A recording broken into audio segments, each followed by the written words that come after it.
Never thought so many people would be turning out for the Antiquities Act, but thank you all for being here. I know, I had to use it. Obviously, today we're here to talk about the President's effort to provide tax relief to both our corporations that will help grow jobs and to middle Americans. Two people here to explain it. The director of our National Economic Council, Gary Cohn, is going to walk through why we're doing what we're doing and then the personal side of the tax. Then Secretary of the Treasury, Mnuchin, will walk through the business side and the corporate side of what the President is doing to bring jobs back to this country, to make our businesses more competitive and help our economy grow. At the end, they'll be glad to take questions on this. You are being provided a one-pager right now that provides the top-level aspects of the plan, and then both the director and the secretary will go into further detail and take your questions. So without any further ado, Director Gary Cohn. Thank you, Sean, and good afternoon to everyone, and thank you for being here. This is quite an historic day for us, and one that we've been looking forward to for a long time, and one we're very excited about. We have a once-in-a-generation opportunity to do something really big. President Trump has made tax reform a priority, and we have a Republican Congress that wants to get it done. And this is something that, quite honestly, I hope the Democrats would support too, because it's good for the American people. The President is going to seize this opportunity by leading the most significant tax reform legislation since 1986, and one of the biggest tax cuts in the American history. We've been working on this for a long time. We've had great meetings. We had a great meeting last night with the leadership of the House and the Senate. We have agreed on many of the important principles of tax reform. We look forward to working together with the House and the Senate very closely in the weeks ahead. The President has focused on three things since his campaign: job creation, economic growth, and helping the low and middle income families who have been left behind by this economy. He understands there are a lot of people in this country that feel like they work hard and they just cannot get ahead.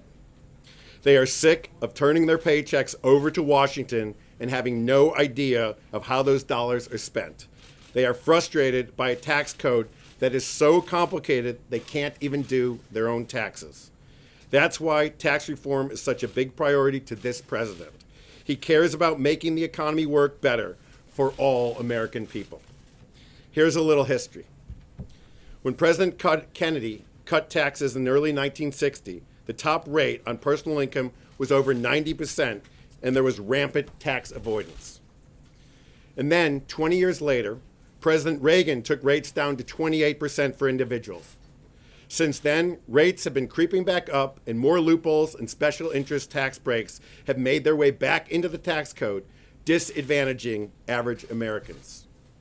And then, on the business side, when President Reagan left office in 1988, the corporate tax rate was 34%, and it hasn't changed much since. For the last 25 years, other countries have been aggressively cutting their tax rates and moving to a territorial system in order to attract business. And the U.S. has done none of that. In 2017, we are still stuck with a 1988 corporate tax.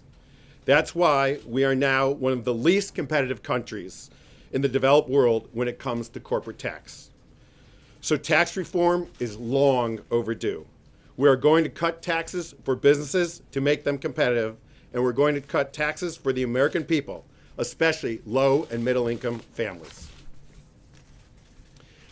Today, I'm going to outline the principles we have put in place for personal tax reform, and then I'm going to hand it over to Secretary Mnuchin to talk about the business side.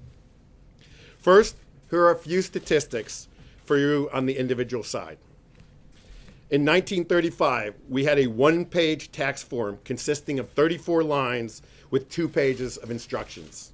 Today, the basic 1040 form has 79 lines and 211 pages of instructions. Instead of a single form, the IRS now has 199 tax forms on the individual side of our tax code. Taxpayers spend nearly 7 billion hours complying with these tax codes every year, and nearly 90% of taxpayers need some help in filing their taxes.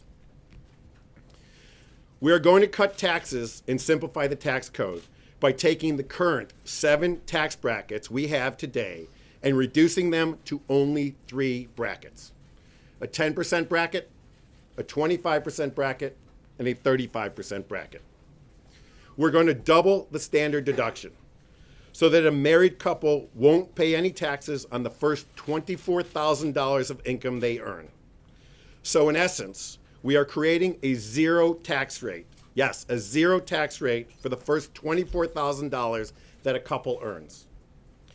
The larger standard deduction also leads to simplification because far fewer taxpayers will need to itemize, which means their tax form can go back, yes, to that one simple page that I talked about earlier. Families in this country will also benefit from tax relief to help them with child and dependent care expenses. We are going to repeal the alternative minimum tax. The AMT creates significant complications and burdens which require taxpayers to do their taxes twice to see which is higher. That makes no sense, and we should have one simple tax code.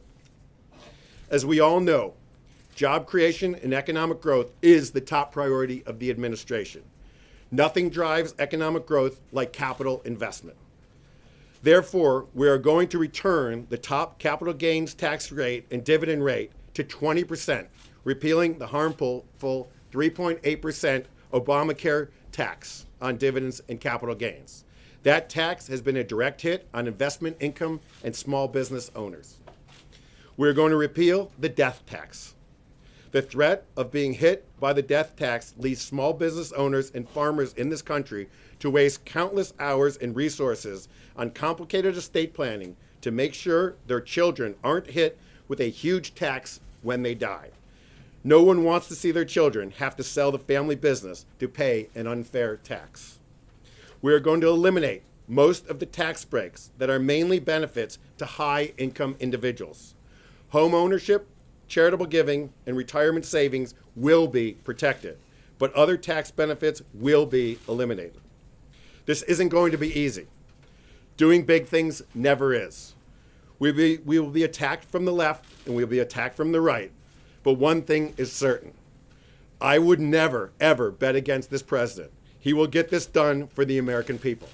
With that, I'm going to turn over to Secretary Mnuchin to go through the business tax plan, and then we will both come back and take questions. Thank you, Gary.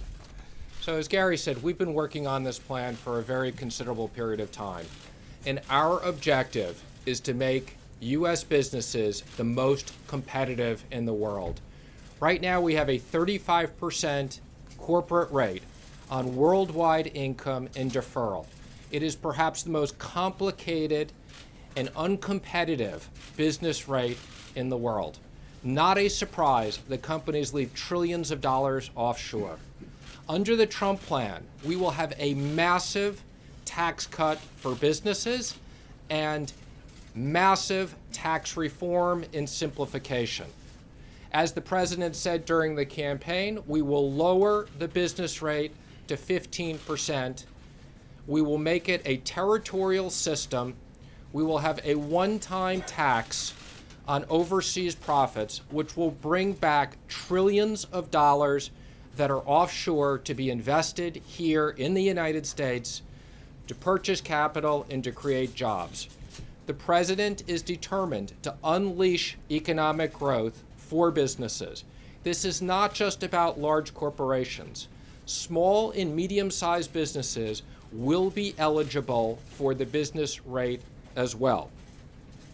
As Gary said, we have had very productive meetings with the House and Senate working weekly to get this done. We will continue to do that. We are determined to move this as fast as we can and get this done this year. I would also just comment that we will hold listening sessions. One thing this president has done very well is listen. We've had hundreds of business leaders here from all different types of areas: manufacturers, retail, airlines, community banks, big banks. We are listening and we have been taking feedback. Finally, I would just add, the president's objective is creating economic growth. And as we've said before, we believe we can get back to 3% or higher GDP that is sustainable in this country. The overall economic plan consists of massive tax cuts and tax reform, regulatory relief, and renegotiating trade deals. And with that, we will unlock the economic growth that's been held back for too long in this country. And with that, we'd be both happy to take a few questions. Eamon in the back. Yes, thank you, Mr. Secretary. When you talk about the individual tax rates, you're also talking about eliminating some of those tax breaks. Are you talking about eliminating tax deductions? And which ones are you talking about eliminating, and which ones are you talking about keeping? Correct. We are going to eliminate on the personal side all tax deductions other than mortgage interest and charitable deductions. We think that will be sweeping reform. Adam. Thank you, Secretary. When you talk about lowering dividends and capital gains taxes, how does that mesh with what you said this morning about protecting the middle class from the very, very wealthy who might be able to take advantage of, I don't know a better word than loophole, but that would give them a lower tax rate? Well, again, what we've said is that the business rate is going to be available for small and medium-sized businesses as well as corporations. However, we will make sure that there are rules in place so that wealthy people can't create pass-throughs and use that as a mechanism to avoid paying the tax rate that they should be on the personal side. And I would just say on the dividend rates, we believe that restoring the 20% capital gains rate is critical to investment in this country. Secretary, just another question about your pass-throughs and all that. The initial plan that the president, as a candidate, outlined also included freelancer contract workers in that 15%. Wondering if that's the same. What's your rate on repatriation of funds overseas? And Gary Cohn, what about the marriage penalty? The president promised to eliminate that. Okay, again, first I would comment on the rate of repatriation. We're working with the House and Senate on that, but I will say it will be a very competitive rate that will bring back trillions of dollars. And as it relates to the definition of contractors and things along those lines, again, those will be the details we will be working with Congress on as we turn this into a bill that will get signed by the president. So as Secretary Mnuchin said, we are working very diligently with the House and the Senate on coming up with final details of the bill.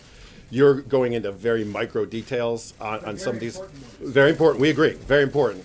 Our basic premise here is to simplify the tax system, lower rates, and make it easy. We don't want to penalize people. We want to make the system very fair.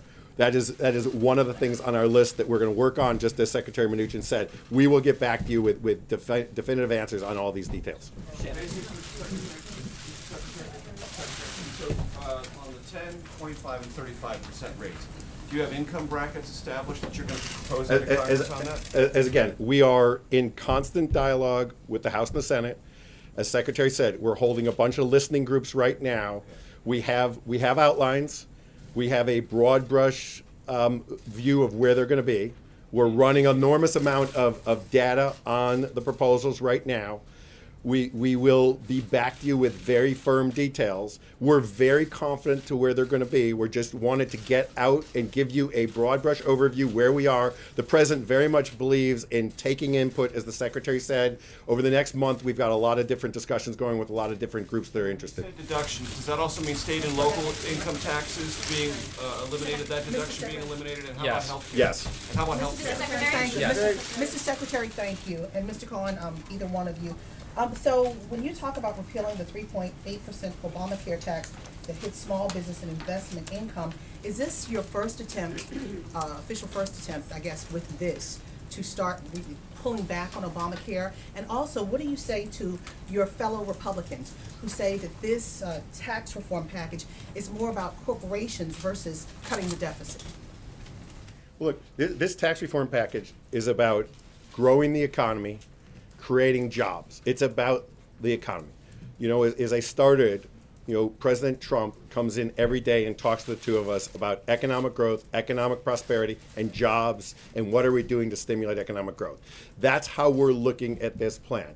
The 3.8% tax on capital gains, dividends, and interest, The president looks at that very seriously as being a tax on capital being spent to stimulate economic growth, people putting investment capital to work, and people being taxed on their personal businesses. So we're trying to get rid of that to be more stimulative, to have capital go back into the economy to create more jobs. It's more business than Obamacare. Excuse me, I'm sorry, is it more business than attacking Obamacare? It's business. It's to stimulate business investment. We are trying to stimulate business investment. So on this, first of all, does it pay for itself? Is this plan revenue neutral? And secondly, what in here is non-negotiable? When this goes over to Congress, Congress comes back with a 20% corporate tax rate or a VAT added in, will the president refuse to sign that? Okay, well, let me first say, again, the core principles of this, we've been meeting with the House and Senate, and they agree 100%. The core businesses make business rates competitive, bring back trillions of dollars to create jobs, simplify personal taxes, create a middle income tax cut. So those core principles are non-negotiable, and that's something that we all feel strongly about. As it relates to will it pay for itself, again, I think as we've said, we're working on lots of details as to this. We have over 100 people in the Treasury that have been working on tax and scoring lots of different scenarios.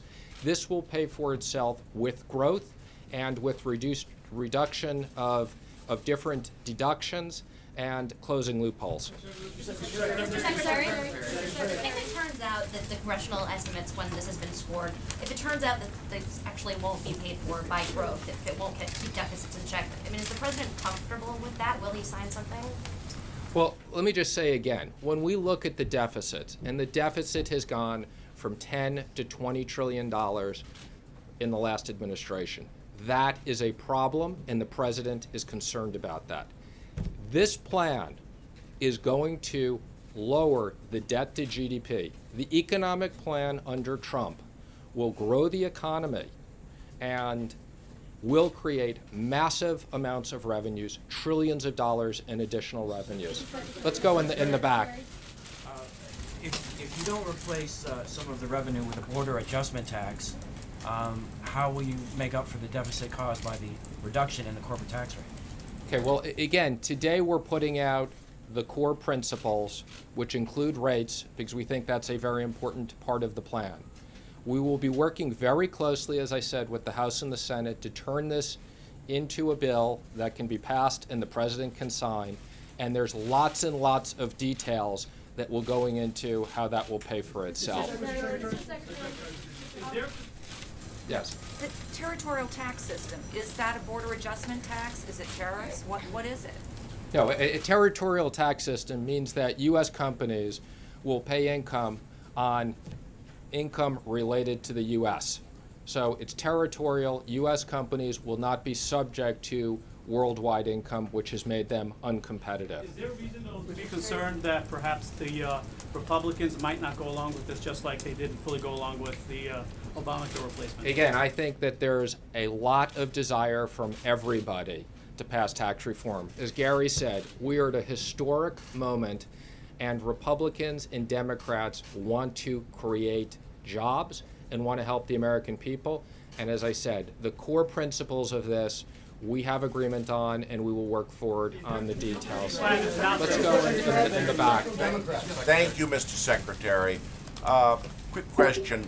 You bring up repeal of the death tax, the estate tax. This is an issue that's been going on for decades, and it used to be they were always talking about phasing out the death tax over a period of years.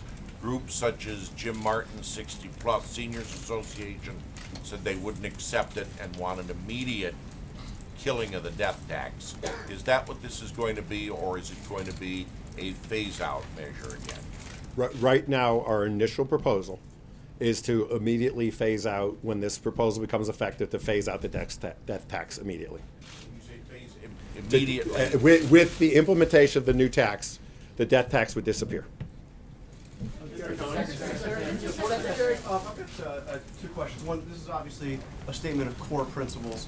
It's just one page. Obviously, tax reform be much more complicated. When will we see the details? When will we see the actual plan? We are moving as quickly as we can. So we are working with the House and Senate on all the details, and everybody has an agreement. We are going to move this as fast as we can, and when we have an agreement, we will release the details and go through it with all of you. My second question is, will the president release his tax returns so that The president has Americans- no intention. The president has released plenty of information, and I think has given more financial disclosure than anybody else. I think the American population has plenty of information on Doesn't the it. American- Right there. Excuse me, other people have the right to ask questions. Will affect him personally. My question is to either you, Mr. Secretary, or Mr. Cohn. You mentioned middle-class tax cuts for middle-class families watching this tonight on the news. Family of 4, median income, $60,000. What does it mean for them? It's going to mean a tax cut. How much? Going to mean a tax cut. Look, Okay, why don't you're asking the same question we got asked over here. We will let you know the specific details at the appropriate moment. We are in very robust discussions with the Senate, with the House leadership. They are progressing very quickly, and we will continue to give you more details as we have them. Okay, we're going to take 2 more, right back here in the 4th row, yes. Yes. Secretary Mnuchin, exactly a year ago, then candidate Trump was asked if he believes in raising taxes on the wealthy. He said, I do, including myself, I do. So my question is, why isn't he doing that? And will the president end up paying more or less taxes as a result of this plan? Well, let me just comment. I can't comment on the president's tax situation since I don't have access to that, okay?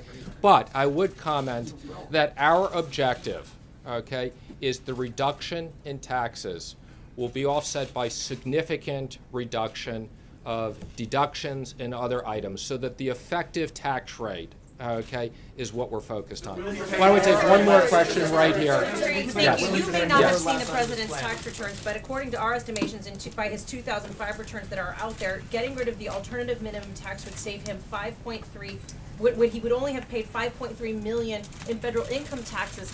So your response to those critics who say a lot of what you've presented here today could save the president or benefit his own businesses? Again, let me just comment. What this is about is creating jobs and creating economic growth. And that's what massive tax cuts and massive tax reform and simplifying the system is what we're going to do. The AMT is just another example of a third complicated set of rules. Anyway, thank you, everybody. Appreciate you guys being here.